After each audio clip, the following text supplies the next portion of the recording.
நிகழ்ச்சிகளெல்லாம் பிரதமர் பேச போகும்போது சில மாநிலங்கள் வந்து பெண்களுக்கு வந்து இலவச பஸ் டிக்கெட்டை கொடுத்துட்றாங்க. அதனால வந்து மெட்ரோல ஒரு அபத்தமான ஒரு விஷயம் இல்லையா? நாளைக்கு போர்னு ஒன்று வந்தால் நம்மளை சுற்றி இருக்கக்கூடிய அத்தனை அண்டை நாடுகளும் நம்மளுக்கு எதிராக நின்று கொண்டிருப்பாங்க.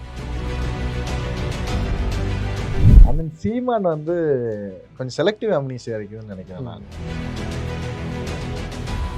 இந்தியாவிலேயே வந்து தமிழ்நாடு காங்கிரஸ் கம்யூனிட்டிக்குன்னு தனியாக ஒரு கான்ஸ்டியூஷன் இருக்கு. பாரம்பரியமிக்க ஒரு கட்சி.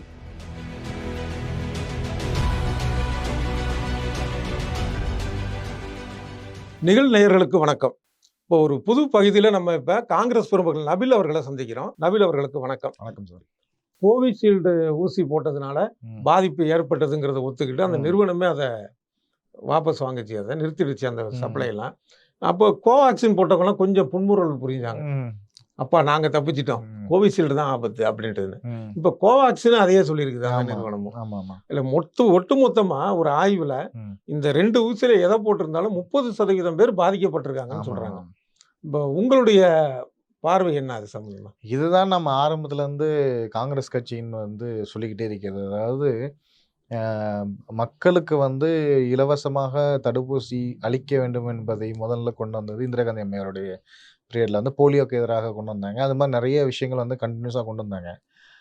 ஆனால் வந்து அது பாதிப்பு இல்லாமல் இருக்கணுங்கிறது தான். இது வந்து அவசர கதியில் நடந்த ஒரு நிகழ்வு. இந்த நிகழ்வை பொறுத்த வரைக்கும் இது நம்ம தொடர்ந்து வந்து 1 வருஷத்துக்கு முன்னாடியே ராகுல்ஜி வந்து இது மாதிரி ஒரு பெரிய ஒரு ஒரு அச்சுறுத்தல் வந்து நம்ம நாட்டுக்கு வரப்போகுது அப்படிங்கிறது தொடர்ந்து சொல்லிக்கிட்டே இருந்தார். அதுக்கு வந்து கோவிட்னு பேர் நம்மளுக்கு தெரியாமலே இருந்திருக்கலாமே தவிர, அவருக்கு ஏதோ ஒரு தகவல் கிடைச்சி இது மாதிரியான ஒரு நோய் தொற்று வந்து நம்ம நாட்டை தாக்க போகுதுங்கிறது வந்து 1 வருடத்துக்கு முன்னாடிலேருந்து சொல்லிக்கிட்டு இருக்கார். அப்போ அவருடைய பேச்சை வந்து அதுனா எள்ளிக்காயா எடுத்து பேசிய நினைச்சிட்டு எள்ளி நகையாடிய இதே பாஜக அரசு அதுக்கு பின்பு கோவிட் வந்ததுக்கு பிறகு அதை என்ன செய்யணுங்கிற முன்னேற்பாடு இல்லாம தடுமாறிக்கிட்டு இருந்ததை நம்ம கண்கூட பார்த்தோம். அது மட்டும் இல்லாமல் குறிப்பிட்ட 2 நிறுவனங்களுக்கு மட்டும் அந்த அனுமதியை கொடுத்து அந்த நிறுவனங்களும் நிறைய டொனேட் பண்ணியிருக்குது. எலக்ட்ரல் பாண்ட்ல நிறைய டொனேட் பண்ணியிருக்காங்க. இது ஒரு வகையான ஊழல்களை தான் நம்ம பார்க்குறோம். 2வது வந்து உலக நாடுகளுக்கெல்லாம் கோவிஷீல்டையும் இதையும் வந்து அனுப்பிச்சு வச்சு உலகத்தையே காப்பாத்திட்டாரு மோடி அப்படிங்கிற மாதிரிலாம் ஒரு பிம்பத்தை கிரியேட் பண்ணாங்க. ஆப்பிரிக்காவில் உள்ள நாடுகளில் உள்ளவங்க எல்லாம் மோடி காலில் விழுவுறாங்க அப்படிங்கிற மாதிரிலாம் ஒரு பிம்பத்தை கிரியேட் பண்ணாங்க. ஆனால் இப்போ அவங்க வந்து காரி உமிழக்கூடிய அளவுக்கு இந்திய நாட்டினுடைய வெளியுறவுத்துறை கொள்கைகள் வந்து நடந்துகிட்டு இருக்குது. இந்த இதை வந்து இனிமேல் வாபஸ் வாங்கினா என்ன, வாபஸ் வாங்கினா அதான் முடிச்சிட்டோம். இல்லை, இன்னொரு இது அந்த ஊசி வரதுக்கு முன்னாடியே மனிதருக்கு ஒருத்தருக்கு வந்து டெஸ்ட் பண்ணி பார்க்கணும்னு சொல்லி சென்னையில் நடந்துச்சு. பிரபல மருத்துவமனையில் அவருக்கு பாதிப்பு. அவரு கோர்ட்ல கேஸ் போட்டாரு. பதிலுக்கு அந்த நிறுவனம் கேஸ் போட்டுச்சு. அவர் 5 கோடி ரூபாய் கேட்டு போட்டாரு. இவருங்க பேரை கிடக்குறாரு, இவங்களுக்கு வந்து 50 கோடியோ 500 கோடியோ தரணும்னு சொல்லி அது கேஸ் போட்டது. இது அப்பயே நடந்தது. நம்ம சுதாரிக்கவே இல்லையே அரசாங்கம். அது மட்டும் இல்லாம பல சித்த மருத்துவர்கள் வந்து இதுக்கு எதிராக தங்களுடைய குரல்களை கொடுக்க போகும்போது அன்றைக்கு இருந்த அரசுலாம் அவங்களை அரெஸ்ட் பண்ணி உள்ளக்க வச்சாங்க. அந்த கொடூரம்லாம் நடந்துச்சு. அதாவது இதுலயும் இன்னும் கொஞ்சம் விஷயம் திருத்தணிகாசலம் ஆரம்பத்துல இருந்தே சொல்லிட்டு இருக்கிறாரு. ஆமா. அது மட்டும் இல்லாமல் இன்னொரு விஷயம் நீங்கள் கவனிச்சிங்கன்னா, நீங்கள் ஆரம்பத்தில் நீங்கள் இந்த தடுப்பூசி போட்ட பிறகு உங்கள் மொபைலுக்கு ஒரு லிங்க் வரும். அந்த லிங்க்கில் வந்து கோவிஷீல்டு போட்டதுக்கான சர்டிஃபிகேட் வரும். அந்த சர்டிஃபிகேட்டில் பிரதமர் மோடி சிரிச்சுக்கிட்டே இருப்பார். இப்போ வந்து ரீசெண்டாக பார்த்தோம்னா அந்த மோடி சிரிச்சுக்கிட்டு இருந்த ஃபோட்டோவை காணும்.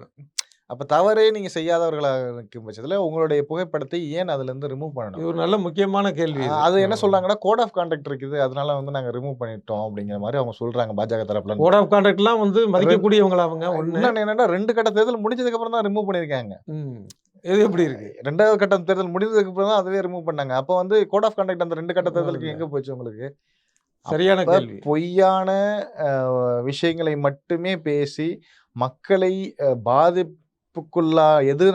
என்ன பாதிப்பு வேணாலும் மக்களுக்கு வரட்டும், நான் என்னோட அரியணையை மட்டும் நான் பாதுகாத்துட்டு உட்காந்துக்கிறேங்கிற மனநிலை. ஒரு பக்கம் பல 1000 கோடி ரூபாய் இந்த ஊசி விஷயத்துல சிக்கல்ல இருக்கு. இன்னொரு பக்கம் பாத்தீங்கன்னா தண்டரை வச்சுக்கிட்டு தாம்பாளத்தை வச்சுட்டு கை தட்டுங்க இதெல்லாம் என்ன ஒரு அப்ப எந்த அளவுக்கு வந்து மக்களை முட்டாளாக்கி இருக்கிறாங்க அப்படிங்கிறது இருக்குல்ல. உலக நாடுகளையும் முட்டாளாக்கியிருக்காப்ல. உலக நாடுகளே உலக நாடுகளையும் முட்டாளாக்கியிருக்காங்க. என்ன பண்றது? நம்ம அ அப்படி நமக்கு ஒரு வாய்த்த பிரதமர் அப்படி. பிரதமர் அப்படி ம். 10 ஆண்டுகள் குடுத்துட்டோம். அந்த 10 ஆண்டுகளில் அவங்களுக்கு தெரிஞ்சு தானே செய்வாங்க. வேற அதான். அவங்களுக்கு மிச்ச விஷயம் அதாவது வச்சுக்கிட்டா வஞ்சனம் பண்றாங்க. நாட்டினுடைய வளர்ச்சிய பத்தியோ, இத பத்தியோ அவங்களுக்கு தெரிந்திருந்தால், அவங்க ஏன் அத யோசிச்சிருப்பாங்கல்ல. இப்ப டாக்டர் மன்மோகன் சிங் இருக்க போம்போது, உலக நாடுகள்லே எக்கனாமிக் சுனாமி அடிச்சது. அப்ப உலக நாடுகளே திணறுனுச்சு. அ துபாய்லாம் சுத்தமா அவுட்டு. அந்த இடத்துல வல்லரசு நாடுகள்லாம் திணறி போய் நிக்க போம்போது, இந்தியாவுக்கு மட்டும் எந்த ஒரு பாதிப்பும் இல்லாமல் இருந்துச்சு. அதற்கு காரணம் வந்து டாக்டர் மன்மோகன் சிங் அதற்கு முன்னாடியே ப்ரீ பிளான்டா ஒரு 3 வருடம் வந்து இது மாதிரியான ஒரு பிரச்சனை வந்தா எப்படி நம்ம வந்து நாட்ட தற்காத்துக் கொள்ளணும்ங்கிற விஷயங்கள் எல்லாம் அவர் ஏற்பாடு செஞ்சுக்கிட்டே வந்தாரு. ஏன்னா, அவர் ஒரு பொருளாதார நிபுணர்ங்கிறதுனால அத செஞ்சுக்கிட்டே வந்ததுனால, அந்த எக்கனாமிக் சுனாமிலருந்து தப்பிச்சோம். இப்போ நீங்க இவரு நிர்மலா சீதாராமன் நிதியமைச்சர் ஆகியவர் வந்து எந்த எக்கனாமிக்ஸ்ட்ன்னு நம்மளுக்கு தெரியல. அவங்க அதான் கட்சி வெங்காயம் விலை ஏறிடுச்சுன்னா நான் நான் சாப்பிடுறது வெங்காயம் இல்லைன்னு சாப்பிடுறது சொல்லக்கூடிய இல்லங்க. அளவுக்கு ஒரு அப்ப எக்கனாமிஸ்ட். பூண்டு விலையேறுச்சுன்னா நான் பூண்டு பூண்டு சாப்பிடுறது சாப்பிடுறது இல்ல. இல்லங்க. நீங்க சாப்பிடுறத பத்தி ஏம்மா கேட்டேன்? இந்த மக்கள் சாப்பிடுறாங்க. அதுக்கான பதில் ஒரு சொல்லுங்கன்னு. அடிப்படையான ஒரு கேள்விக்கான ஒரு பதிலே அதாவது எவ்வளவு அந்த மோசமா தொனிய இருக்குது. நீங்க பார்த்தீங்கன்னா, ம். அதிகார திமிரின் உச்சமா வந்து அதுவும் நாடாளுமன்ற மைய மண்டபத்துல நின்று அத சொல்றாங்க. பேசுறாரு. அதெல்லாம் அவருடைய கணவரே வந்து அவர மதிக்காம இருக்க போம்போது, அவருடைய நான் கருத்துக்கள்லாம் முழுக்க முழுக்க பாஜகவுடைய விஷயங்கள கடுமையா விமர்சிச்சு இல்ல தொடர்ந்து பண்ணிட்டு இருக்கிறாரு அவரு. நம்மளோட கருத்து என்னன்னா, உண்மையாக இந்த நாட்டின் மீது அக்கறை உள்ளவர்கள் யார் பேசினாலும் அது பாஜகவுக்கு எதிரா தான் இருக்கும். ஏன்னா பாஜக இந்த நாட்டின் எதிரி. இந்த நாட்டின் மக்களுடைய எதிரி. அப்ப வந்து கரெக்ட்டான விஷயத்த ஒருத்தர் பேசுறாருன்னு சொன்னோம்னா, அது பாஜகவுக்கு பாஜகவுக்கு எதிரா எதிரா தானே தான் போகுது. இருக்குமே தவிர, சப்போர்ட்டா இருக்காது. அந்த வகையில நிர்மலா சீதாராமனுடைய கணவர் சீதாராமன் பேசுறதுல வந்து நம்மளுக்கு ஒரு ஆச்சரியம் இல்ல. அவர் ஒரு நியாயமான ஒரு நபராக இருந்து கொண்டிருக்கார். அதே மாரி மோடி வந்து எந்த யுனிவர்சிட்டில படிச்சாருன்னு நம்மளுக்கு தெரியாது. அவர் சொல்றாரு. பல்வேறு தகவல் வருது. ஒரு பல்வேறு ஒரு தடவ வந்து இந்த பள்ளி, அந்த பள்ளி அப்படிங்கிறது. ம். அப்புறம் இவரு டீ வித்ததா சொன்ன அந்த ரயில்வே ஸ்டேஷனே கூட அந்த அவரு நேரத்துல இல்ல இல்ல அப்படிங்கிறதெல்லாம் அப்படின்னு வருது. வந்தது. அப்புறம் டிகிரி படிச்ச சர்டிஃபிகேட் வந்து பார்த்தீங்கன்னா, ஆமா. பழைய பேப்பர் அதாவது அந்த காலத்துல இல்லாத ஒரு பேப்பர்லேருந்து எடுக்கப்பட்ட ம். அந்த ஒரு சர்டிஃபிகேட்டா இருக்குன்னு சொல்லி அவரு வருது. பிஏ இங்க படிச்சேங்கிறாரு, எம்ஏ டெல்லியில அ படிச்சேங்கிறாரு. அந்த டயத்துல அவருடைய பேட்டிகள்லாம் பார்த்தா, எங்களோட குடும்பத்தில வறுமை ரொம்ப ஜாஸ்தியா இருந்துச்சு. அதனால வந்து எங்கள யாரும் படிக்க வைக்க முடியலன்னுலாம் சொல்லியிருக்காரு. நாங்க சின்ன பையனா இருக்க போம்போது, முதலைய புடிச்சு விளையாண்டுருக்கோம்லாம் ஏதேதோ அவருக்கு வந்து கற்பனை கதைகள்லாம் தட்டி இப்ப விட்டுக்கிட்டே சொன்னார்ல காசா போர வந்து இந்த ரம்ஜான் காலத்துல வந்து நான் தான் நிறுத்தினேன். நிறுத்துனேன் அப்படின்னு சொல்லுவாரு. அது உக்ரைன் மாரின்னு. போர் ஏன் 800 நாளா நடந்துகிட்டு இருக்குது. ஏன் நிறுத்தலங்கிறது நம்மளுக்கு ஒண்ணு தெரியல. ஏன் அவ்வளவு ஏன் இப்ப நம்ம நாடே பாதிக்கப்பட்டிருக்கு சீனாவால. சீனாவால அருணாச்சல பிரதேசம் முக்காவாசி ஆக்குபை ஆகுதுன்னா பண்ணப்பட்டிருக்கிறது. ஆயிரக்கணக்கான சதுர கிலோமீட்டர் அவன் உள்ள வந்துட்டு ஆக்கிரமிச்சுட்டான்னு ஆக்குபை சொல்றாங்க. பண்ணி அவனுடைய எங்கேயோ மேப். இருக்கிற இஸ்ரேலு, அந்த காசா போராளிகள்லாம் கேட்குறாங்க. ஆமா. இங்க பக்கத்துல இருக்கிற சீனா ஏன் பயப்பட சீனாவ மாட்டேங்குது? பத்தி பேசவே மாட்டார். வார்த்தையே வராது. வார்த்தையே வராது. சீனாங்கிற 2 சீனாங்கிற வார்த்தை, எழுத்து வருது. அவர் ரொம்ப நியாயமான ஒருத்தர். அந்த ம். வார்த்தைய கூட தவிர்த்துக்கிட்டு தான் பேசுவாரு. அது மாரி பாகிஸ்தான் செய்யக்கூடிய அட்டூழியங்கள். ஆனா இந்த 10 வருடத்தில் நடந்த ஒரு பெரிய விஷயம் வந்து என்னன்னா, சீனாவில இருந்த இறக்குமதி வந்து அதிகரிச்சுக்கிட்டே போகுது. ஆமா. அது நீங்க உலக நாடுகளே இன்னைக்கு வந்து சீனாவை நம்பி தானே இறக்குமதிகள் இருந்துகிட்டு இருக்குது. நீங்க வந்து வெறும் ஆப்ஸ தடை பண்ணலாம். நீங்க வந்து உங்களுக்கான விஷயங்கள தடை பண்ணிக்கலாம். ஆனா அடிப்படை விஷயங்கள் அங்கருந்து இல்ல நான் கேட்கறது என்னன்னா, இப்ப சீனாலருந்து என்னென்னலாம் இறக்குமதி பண்ண லிஸ்ட் போடுங்க. ஒரு ம். 2000 இருக்கா? 2000த்துல ஒரு 4 விஷயமாவது கவனம் வச்சுக்கிட்டு, அத இங்க உற்பத்தி பண்றதுக்கான விஷயம் என்னன்னு அது பண்ண பார்க்கலாம்ல? மாட்டாங்கல்ல. நீங்க வந்து அது என்னது உலகத்திலே மிகப்பெரிய சிலையாக அமைக்கப்பட்ட சர்தார் வல்லபாய் பட்டேல் அவருடைய சிலை, ஒற்றுமையின் சிலைன்னு அமைக்கப்பட்டத கூட, நீங்க இந்தியாவுல தயாரிக்க முடியலையா இல்லையே. உங்களால? சீனாவுல இருந்து தானே எடுத்துட்டு வர்றீங்க நீங்க. ஆனா அது ரொம்ப ஆச்சரியமா இருக்கு. ஏன் ஒரு இரும்பு கூட பொறாதா நம்ம நாடு? அ ஒரு இரும்பு இதுலயோ, வெண்கல இதோ செய்யக்கூடிய ஒரு உலோகத்துக்கு உலகத்துக்கு கூட ம். நீங்க வந்து எங்க நாடுறீங்கன்னா, சைனாவ தான் நாடுறீங்க. ஆனா வந்து பேச போம்போது மட்டும் நாங்கள் வந்து சைனாக்கு விட்டுக் குடுத்துற மாட்டோம். அதுலயும் அபத்தமான ஒரு விஷயம் உள்துறை வெளியுறவுத்துறை அமைச்சர் வந்து பதில் சொல்றாரு அந்த விஷயத்துக்கு.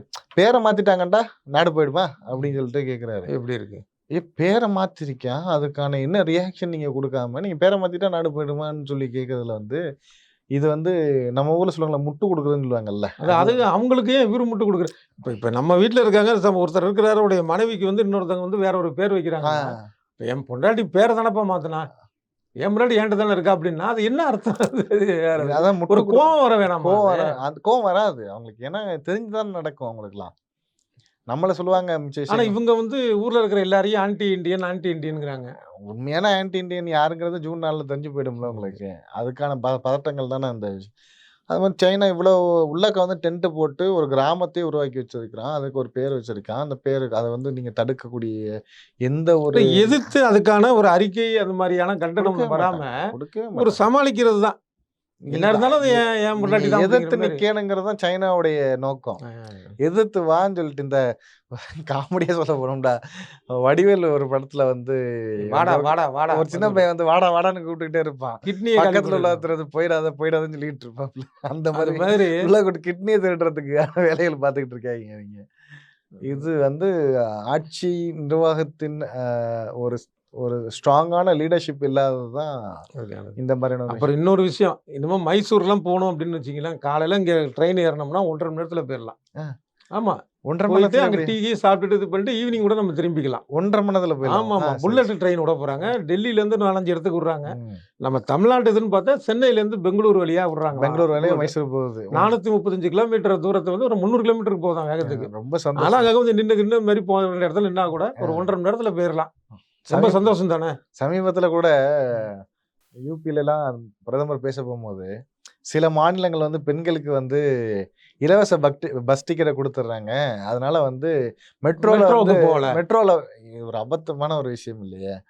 ஒரு ஒரு திட்டம் பெண்களுக்காக கொடுக்கப்படக்கூடிய திட்டத்த வந்து நீங்க எவ்வளோ நீங்க மெட்ரோல என்ன ரேட் வச்சிருக்கிறீங்க? அதானே இங்க அதோட கம்பேர் பண்ணி பார்த்தோம்னா அதிகமா இல்ல. ஆ ரொம்ப ரூ. இல்ல பல 5 மடங்கு. போற இடத்துக்கு ரூ. 50 நான் செலவு பண்ணிட்டு போணும் மெட்ரோல. மெட்ரோக்கு யாரு வசதிகள் இருக்குதோ அவங்க போயிற போறாங்க.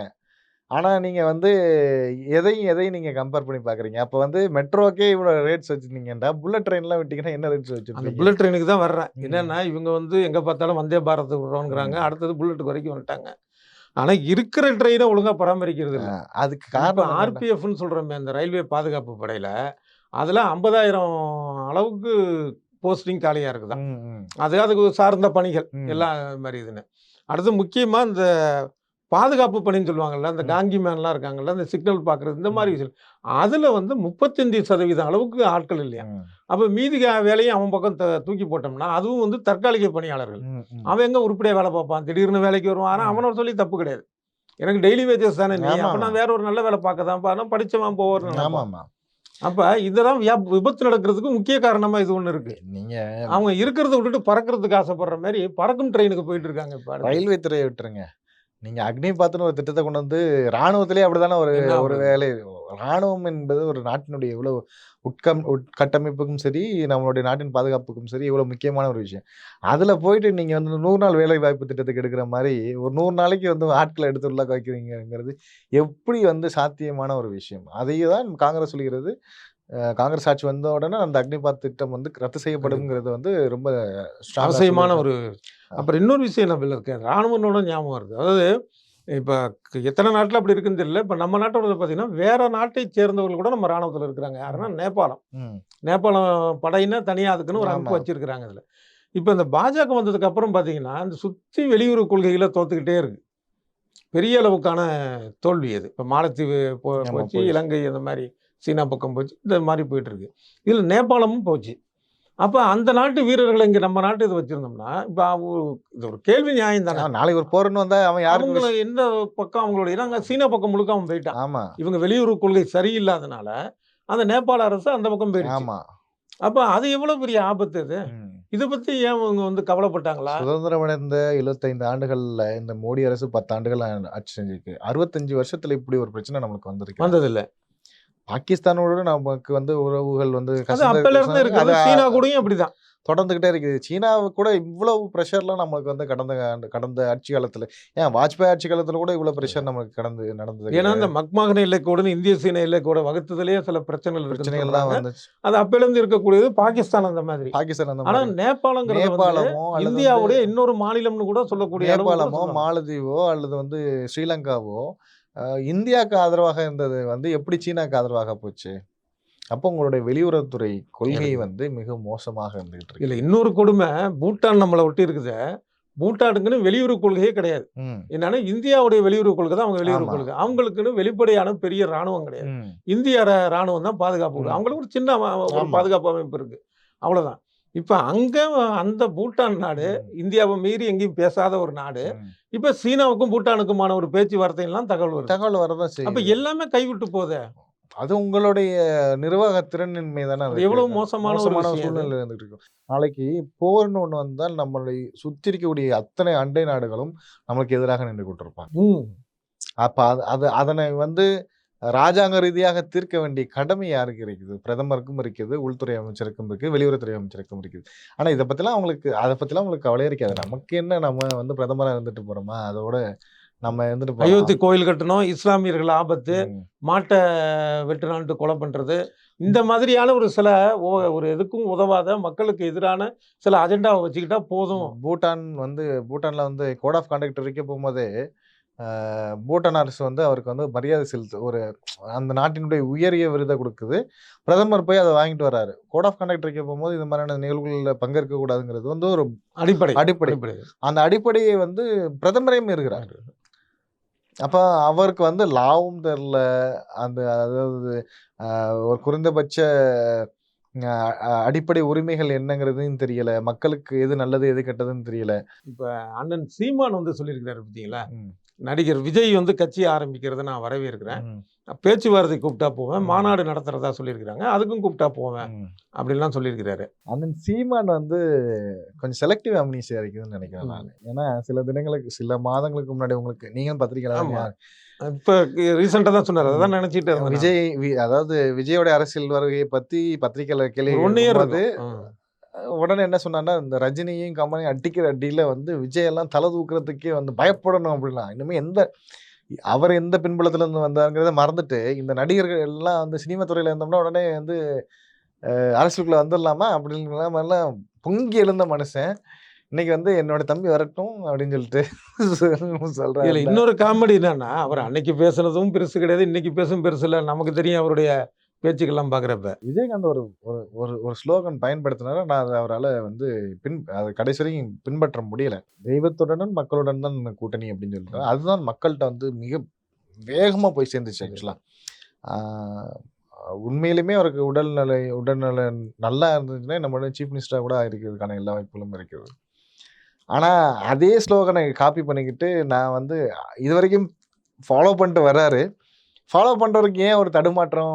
விஜய் வர்றதுல என்ன தடுமாற்றம்ங்கிறது நம்மளுக்கு தெரியல. விஜய் வந்து காமெடி என்னன்னா, இன்னும் விஜய் தன்னுடைய கட்சியோட கொள்கை என்ன, கோட்பாடு என்ன எதையுமே எதுவுமே சொல்லல. சொல்லல. அவருக்கும் இல்ல. அவங்க கட்சிக்குமே கொள்கைகள், கோட்பாடுகள் இல்ல. அப்ப அதனால சரியா வந்து ஈஸியா ஒத்து மேட்சிங் போய்க்கும். ஆயிரும். இப்ப காங்கிரஸ் நீங்க வந்து இந்தியாவிலேயே வந்து தமிழ்நாடு காங்கிரஸ் கம்யூனிட்டிக்குன்னு தனியா ஒரு கான்ஸ்டிடியூஷன் இருக்குது. பாரம்பரியமிக்க ஒரு கட்சி. நாங்கள் வந்து தேர்தல் கூட்டணிக்குள்ள போனா கூட, நாங்க வந்து அதை என்னவா சொல்லி இது பண்றோம்னா, மினிமம் ப்ரோகிராம்ல தான் நம்ம உள்ள போறோம். இப்ப யார் வரணும், யார் வரக்கூடாது அப்படிங்கிறத வந்து முடிவு பண்றதுக்கான ப்ரோகிராம்ஸ்குள்ள தான் போறோம். அப்ப எங்க கட்சிக்குன்னு ஒரு கொள்கைகள் இருக்குது, கோட்பாடுகள் இருக்குது. இப்ப திராவிட முன்னேற்ற கழகத்திற்குன்னு ஒரு கொள்கைகள் இருக்குது, கோட்பாடு இருக்குது. அதிமுகக்குன்னு ஒரு கொள்கை இருக்குது. சீமானுக்கு என்ன கொள்கை இருக்குது, என்ன கோட்பாடு இருக்குது? சீமான்னா நான் கேட்கிறேன், நாம் தமிழருக்கு என்ன கொள்கை இருக்குது, கோட்பாடு இருக்குது? அதாவது இன்றைய இளைஞர்களை மூளை செலவை செய்து, அவர்களை வந்து எதை சொல்லி அவர்களை பின்னாடி வர வைக்கிறாரோ, அவங்க கொஞ்சம் வருஷத்துல அவருக்கு சில கோட்பாடெல்லாம் இருக்குங்க. இல்லன்னு சொல்லிட முடியாது. இப்ப என்ன என்னன்னா, கோட்பாடுகள் தமிழ்நாட்டுக்குன்னு கிரிக்கெட் அணி ஆரம்பிப்பேன். அதுல 11 பேரும் தமிழ்நாட்டுக்காரங்க. அந்த தமிழ்நாட்டு அணிய ம். இந்திய அணியோட மோத விடுவேன். ம். அது. தமிழ்நாடு அப்புறம் மீனவர்களை பாதுகாக்கிறதுக்கு ஒரு ம். தமிழ்நாட்டு படைய உருவாக்கி உருவாக்கி, அதாவது எவனும் இன்ஜினியர் ஆயிடக்கூடாது, டாக்டர் ஆயிடக்கூடாது, இதாயிடக்கூடாது. என் வீட்டு பசங்க அத மட்டும் சொல்லுங்க. எவனுன்னு பொதுவா சொல்ல. அவர் வீட்டு பசங்க வந்து டாக்டர் அவங்க ஆகணும், வீட்டு இன்ஜினியர் பசங்க ஆகணும்னு ஆங்கில வழி பள்ளியில வந்து படிக்கலாம். மிச்சவங்க எல்லாம் வந்து அரசாங்க இதெல்லாம் அதுக்கு தான் படிக்கலாம். நம்ம 25 லட்சம்ங்கறாங்க, 50 லட்சம்ங்கறாங்க ஃபீஸ்லாம். இருக்கலாம். மேபி நமக்கு அது ஆமா. தெரியல. அவர் மட்டும் ஒரு ஒரு ரூ. 50,00,000 ₹60,00,000 கார்ல பயணிக்கலாம். மிச்சவங்க எல்லாம் சைக்கிள்ல வரணும். அவர் மட்டும் ரூ. 2,50,000 வாடகை வீட்ல இருக்கலாம். மிச்சம் எல்லாம் அன்னாடம் கட்சியா சுத்தணும். இதுதான் அவருடைய கொள்கை கோட்பாடு. ஃபைனலா ஒரு விஷயம் இப்ப பேசியே ஆகணும். அதாவது இப்ப மோடியுடைய பேச்சுக்கள் வந்து பல விஷயங்கள் பார்த்தீங்கன்னா, அது அந்த ஒரு தரத்திலே இல்ல. இஸ்லாமியர்கள சொல்றது, மாடுகள் 2 வாங்குனீங்கன்னா உன்ன காங்கிரஸ் ஆட்சி எடுத்துக்கும் அப்படிங்கிறது. இந்த மாரியான இதுலயே மாடு வரிசையா இல்ல, எருமைகள். எருமைகள். ஆமா, மாடுன்னு சொல்லிடுறேன். அது வேற வந்து வார்த்தை முக்கியம் அதுல. வார்த்தை முக்கியம். அதே வகையில பார்த்தீங்கன்னா, இப்ப வந்து அயோத்தி கோயில வந்து அதாவது காங்கிரஸ் ஆட்சிக்கு வந்தா அயோத்தி கோயில இடிச்சிரும் புல்டோசர் வச்சு. இதுக்கு இந்த மாதிரியான ஒரு பேச்சு அப்படிங்கிறத ஒருத்தர் நினைச்சு பார்க்க கூட யோசிப்பாங்க. ம். இவர் ஒரு பிரதமர் இப்படி பேசுறாரு. அதுதான் அவரோட குவாலிட்டி. அதாவது இந்த இந்திய நாட்டில் புல்டோசர வச்சு தனக்கு வாக்களிக்காத மக்களுடைய வீடுகளை வீடுகளை இடிச்சது எந்த அரசு, எந்த கட்சிங்கிறது உலகமே அறியும். தெரியும். அப்படி ஒரு புல்டோசர் அரசியல வச்சுக்கிட்டு, நம்மள நோக்கி அந்த புல்டோசர் நாங்க வந்து புல்டோசர வச்சு இடிச்சிருவோம்னு சொல்றது வந்து, அ அ நகைச்சுவையின் உச்சம்னு கூட நம்ம சொல்லலாம். ஆனா அந்த அதாவது புல்டோசர், இடிப்பு, கோயில் அது எதையுமே அவர் அவர் விட விட மாட்டார். அவர் கடைசி அத வரைக்கும் மாத்தவே இல்ல. மாத்தவே மாட்டார். அத மாத்தி சொல்றாரே தவிர, அது மட்டும் இல்லாம, இடிப்பது என்பதுதான் வந்து பாஜகவினோட வரலாறு. காங்கிரஸ் வந்து கட்டமைப்பது தான் காங்கிரஸினுடைய வரலாறு. நீங்க இந்திய நாட்டினுடைய இன்றைய சூழ்நிலையில் இன்றைய இருக்கக்கூடிய பொது நிறுவனங்களை கட்டமைத்தது வந்து காங்கிரஸ் அரசு. அத வந்து வித்தது வந்து தன்னுடைய பிஜேபி. நண்பர்களான அடானிகளுக்கெல்லாம் வித்து குடுத்தது வந்து பாஜக அரசு. அத அழிச்சு ஒழிச்சது பாஜக அரசு, மோடி அரசு. இது மாரி ஒவ்வொரு விஷயங்களும் நம்ம இன்றைக்கு இருக்கக்கூடிய இந்தியாவை கட்டமைச்சதுல வந்து காங்கிரஸுடைய பங்கு தான் இருக்கு.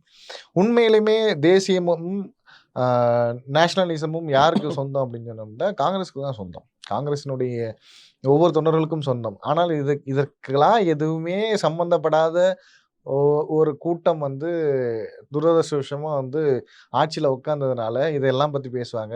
அதனால வந்து எங்களுடைய மாநில தலைவரே சொன்னாரு. நானும் ராமர் பக்தர் தான். நான் எப்படி போய் அந்த கோயில இடிப்பேன்? நான் எப்படி அந்த கோயில இடிக்கிறதுக்கு அனுமதிப்பேன்? அங்க ஏற்கனவே இருந்த மசூதியை வந்து இடிச்சிட்டு தான் கோயில் கட்டினாங்க. அது வேற ஒரு அரசியல்.